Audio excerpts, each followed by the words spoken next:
Hello दोस्तों, कैसे हैं आप? एक बार हम आपका फिर से स्वागत करते हैं अपने YouTube चैनल जीके अड्डा 360। दोस्त, आज का क्लास जो है ना एकदम दमदार होने वाला है। क्यों? क्योंकि इस टॉपिक से एग्जाम में, बीपीएससी के एग्जाम में पक्का क्वेश्चन पूछ लिए जाते हैं। दोस्त, एकदम शानदार जबरदस्त जिंदाबाद वाला क्लास होने वाला है। अठाड़िए कहीं जाइएगा नहीं, कहीं मत जाइए।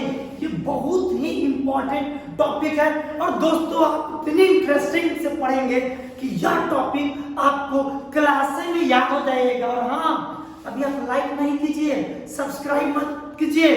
दोस्त, आप वीडियो को अंतिम तक देखिए।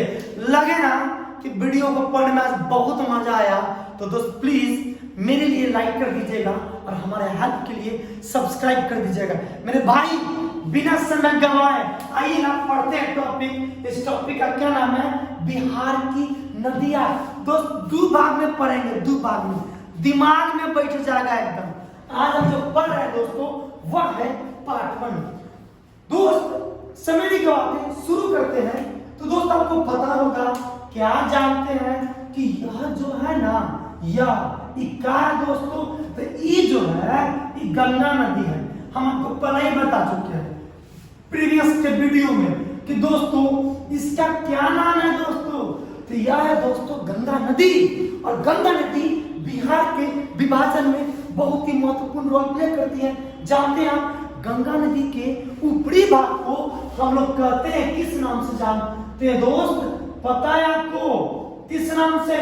उत्तरी बिहार। गंगा नदी के ठीक नीचे वाले हिस्से को हम लोग जानते हैं दक्षिणी बिहार के नाम से। तो दोस्तों हम पार्ट 1 में केवल पढ़ेंगे उत्तर बिहार की नदियां के बारे में। दोस्त, जितनी भी नदियां हैं, जितनी भी बिहार की नदियां हैं, वो सभी अंततः प्रत्यक्ष और अप्रत्यक्ष रूप से क्या होती है? गंगा नदी में आकर मिल जाती है। तो समय नहीं बर्बाद कर रहे हैं, शुरू करते हैं। और शुरू करने से पहले आप याद कीजिएगा एक बहुत ही इंपॉर्टेंट टॉपिक कि दाया कौन है, बाया कौन है। कंफ्यूजन कर देता है एग्जाम में। दोस्त, आपको पता है कि गंगा नदी इधर बह रही है, यानी पश्चिम से पूरब की तरफ बह रही है। करना पड़िए आपको, कल्पना कर लीजिए कि जिधर धारा बह रही है ना, उधर मुड़ करके तैर रहे हैं, तैर रहे हैं। तो सोचिए, जिधर धारा करके धारा की तरफ तैर रहे हैं, तो बायां हिस्सा क्या होगा दोस्तों? ऊपर की तरफ, इधर ना होगा। तो उत्तर बिहार से जितनी भी नदियां बहेंगी दोस्तों, वह कैसी नदी कहलाएगी? बाईं तरफ से। किधर से दोस्तों? बाईं तरफ से गंगा नदी में मिलने वाली नदी। शुरू करते हैं दोस्तों। याद कर लीजिए, फ्री में गंगा की लंबाई 445 किलोमीटर। कहां गंगा प्रवेश करती है दोस्तों? बक्सर के पास। कहां से निकल जाती है? कटिहार के पास। ये तो दोस्तों फ्री वाला था, पहले ही पढ़ा है। आइए इधर आते हैं। सबसे पहला हम बात करते हैं दोस्तों लेफ्ट टू राइट। तो जो सबसे पहली जो नदी है ना दोस्तों, सबसे पहली नदी, इस नदी का क्या नाम है दोस्तों? इस नदी का नाम है सरयू। क्या नाम है दोस्तों? सरयू, जिसे आप घाघरा के नाम से भी जानते हैं। क्या नाम दोस्तों? सरयू, जिसे आप घाघरा के नाम से भी जानते हैं। सरयू कहां से निकलती है? कहां से? तो दोस्तों यह जो नदी है, यह जो नदी है नेपाल से निकलती है। और नेपाल के कहां से? नामपा श्रेणी से। कहां से दोस्तों? नामपा श्रेणी से। कहां प्रवेश करती है? तो बिहार में सिवान के पास प्रवेश करती है। सब तो गंगा नदी में मिल जाएगा, लेकिन किस जिला में मिलेगा? तो दोस्तों यह जो सरयू नदी है, सिवान में फ्लो होते हुए गंगा नदी में सारण के पास दोस्तों मिल जाती है। कहां मिलते हैं दोस्तों? याद हो गया कौन नदी? सरयू। क्या नाम है? एक और नाम है घाघरा। लेकिन यह नदी अपने मतलब तेज धारा प्रवाह के लिए जानी जाती है। निकलता कहां से? नेपाल के। कहां से? नामपा श्रेणी से।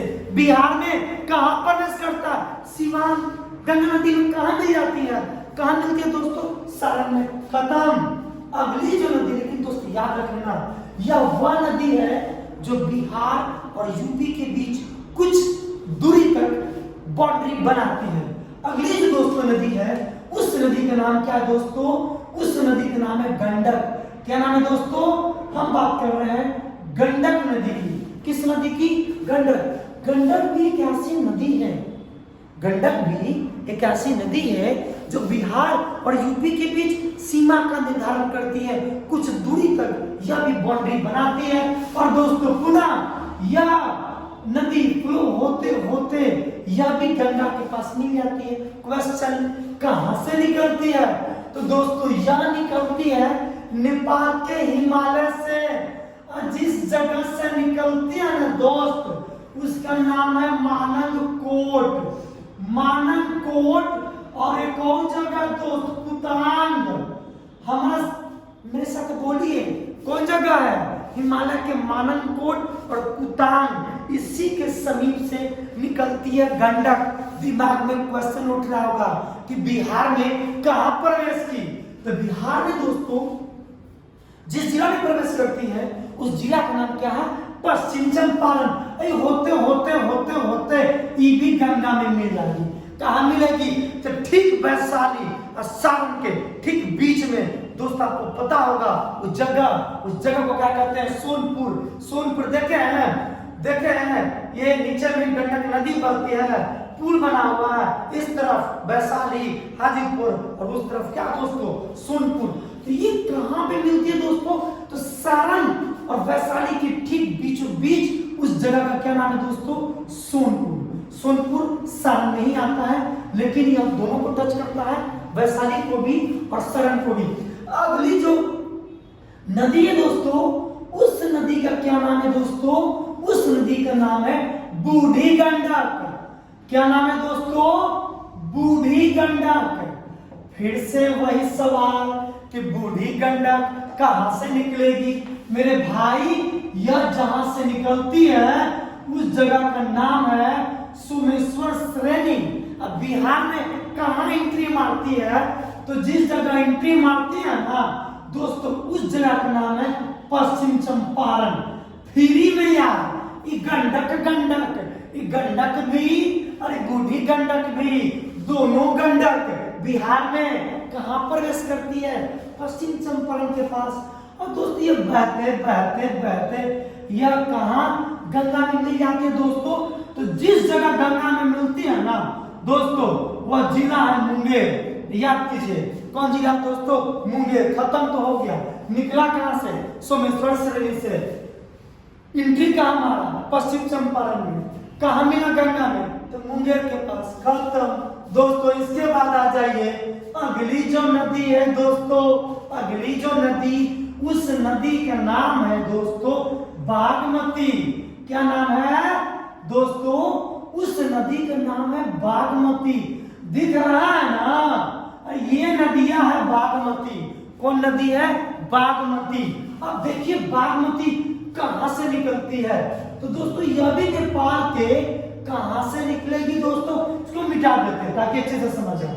दोस्तों बागमती नदी निकलती है महाभारत श्रेणी से। कहां से दोस्तों? महाभारत श्रेणी। कहां से निकलेगी दोस्तों? महाभारत श्रेणी से। एंट्री बिहार में कहां प्रवेश करती है?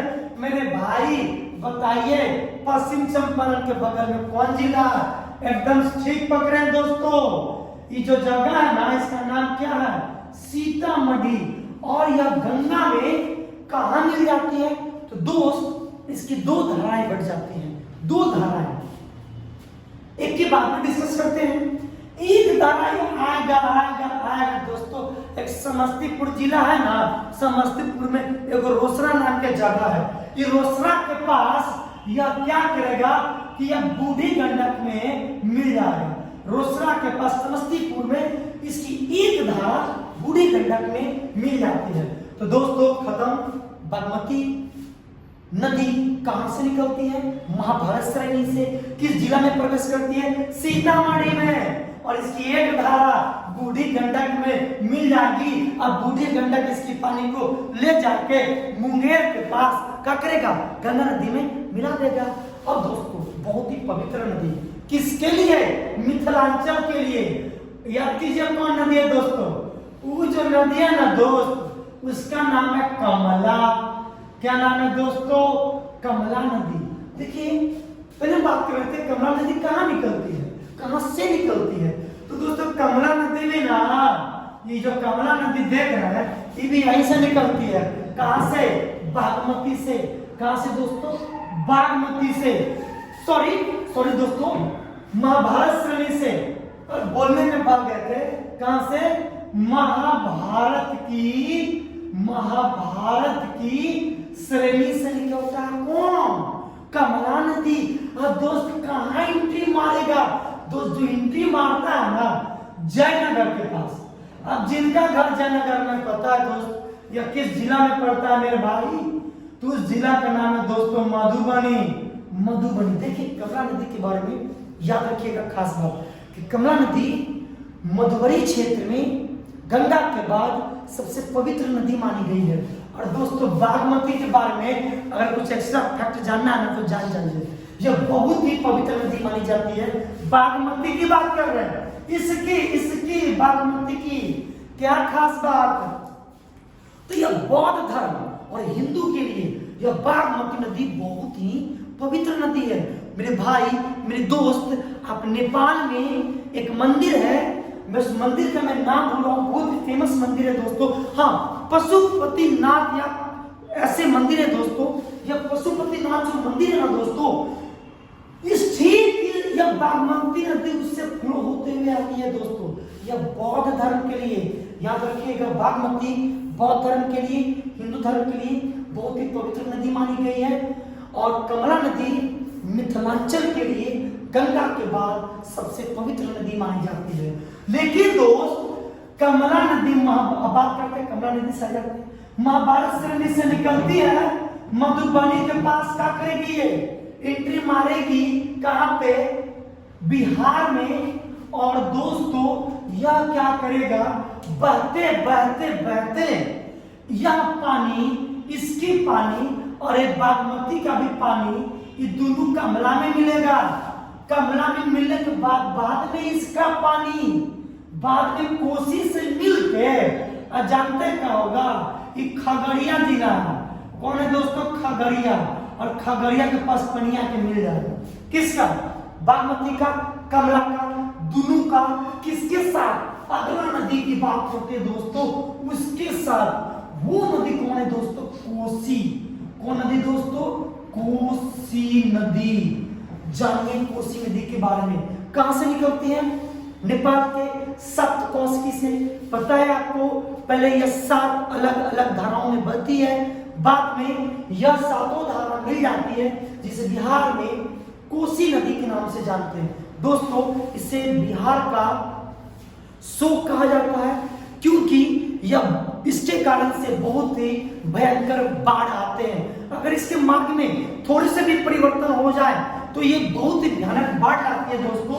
इस वजह से कोसी नदी को बिहार का शोक नदी भी कहते हैं दोस्तों। देखिए 3 नदी याद कीजिए, बागमती का थोड़ा सा पानी तो गंडक में चला गया, कहां से? समस्तीपुर के रोसड़ा के पास से।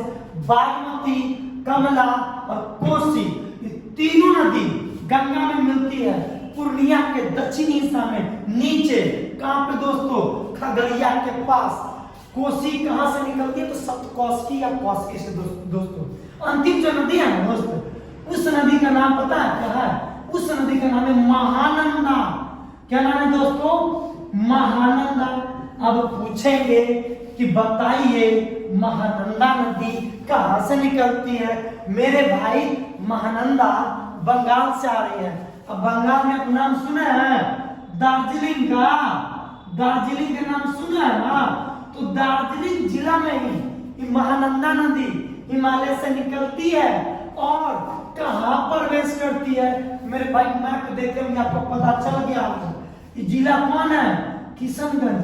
किशनगंज। लेकिन खबरदार, होशियार रहिएगा, 1 नंबर कट जाएगा फ्री में। ये किशनगंज होते हुए आता तो है, लेकिन बिहार में गंगा नदी में नहीं मिलेगा, मिलवे नहीं करेगा। ये बिहार पार कर जाएगा मेरे भाई, कटिहार होते हुए बिहार को छोड़ देगी। अब बाद में ना यह गंगा नदी में मिल जाती है।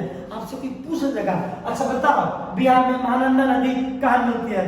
बोला अरे हमको मूर्ख बना रहे तुम, मिलवे नहीं करता है महानंदा नदी बिहार में, गंगा में नहीं मिलता। गंगा के बाद दोस्त खत्म तैरिएगा तो ये बाएं तरफ से है। आप जितना भी पढ़े ना ये सब गंगा में मिला, लेकिन किस तरफ से दोस्त, किस तरफ से मेरे भाई? ये है लेफ्ट साइड से। खत्म, यही नदी है दोस्त, यही नदी। देखिए ये बहुत ही इंपॉर्टेंट फैक्ट है जो हर स्टूडेंट को दोस्तों पता होना चाहिए। अब आपको कोसी के बारे में एक दो एक्स्ट्रा फैक्ट देते हैं, तमाश्चर्य करने वाला। भले यह मार्ग परिवर्तन के लिए फेमस है, लेकिन इसमें कुछ अपने विशेषताएं दोस्तों। जैसे कोसी नदी की क्या विशेषताएं दोस्तों? खास बात, बिहार में यह एक ऐसी नदी है जो गंगा नदी में मिलने से पहले दोस्तों डेल्टा का निर्माण करती है। किस चीज का निर्माण करती है दोस्तों? डेल्टा का। आपसे पूछ देगा कि बताओ बिहार की कौन सी ऐसी नदी है जो गंगा में मिलने से पहले किस चीज का निर्माण करता है दोस्तों? डेल्टा का। तो याद कीजिएगा वो कौन नदी है? कोसी नदी। तो दोस्तों पार्ट 1 में इतना ही। मेरे साथ याद कर लीजिए, सबसे नीचे में सरयू या घाघरा, बड़ी तेजी से पानी आता है दोस्त इसका, और यह बिहार यूपी के बीच बाउंड्री बनाता है। ऊपर गंडक नदी, यह भी बिहार यूपी के बीच बॉर्डर बनाता है। उसके बाद बूढ़ी गंडक, बी से बूढ़ी गंडक, अब बी से फिर बगल में बागमती के बगल में क से कमला, और फिर कमला के बगल में क से कोसी, और अंत में दोस्तों महानंदा। और दोस्तों खत्म हो गया। उम्मीद करते हैं यह वीडियो आपको पढ़ने में बहुत ही इंटरेस्टिंग आया होगा। जाते जाते एक बात याद कर लीजिए दोस्त, अगर आपसे पूछे, वैसे हम बताने वाले हैं पार्ट 2 में, लेकिन अभी जान जाइए क्योंकि यह मैटर जो है उत्तरी बिहार की नदी का है। तो दोस्तों अगर आपसे पूछे कि बताओ बिहार से गंगा की सबसे लंबी सहायक नदी कौन है? मेरे भाई यही है कोसी नदी। यह गंगा की बिहार में सबसे लंबी सहायक नदी है। लगभग मेरे भाई 120 किलोमीटर यह बहती है, और अंत में गंगा नदी के मिलने से पहले डेल्टा बनाती है। दोस्तों मैंने मन से आपको पढ़ाया, बहुत मन से। मैं चाहता हूं आप याद कर ले। बोलिए, भले वीडियो 2 मिनट एक्स्ट्रा बन जाए। पहले सरयू के बाद गंडक के बाद ब से बूढ़ी गंडक, और फिर ब से बागमती, फिर क से कमला, फिर क से कोसी, अंतिम में महानंदा। तो दोस्तों इस वीडियो में इतना ही। उम्मीद रखते हैं यह चीज आपको अच्छे से दिमाग में बैठ गया होगा। आप स्क्रीनशॉट ले लें। मिलते हैं बहुत जल्दी ही पार्ट 2 में।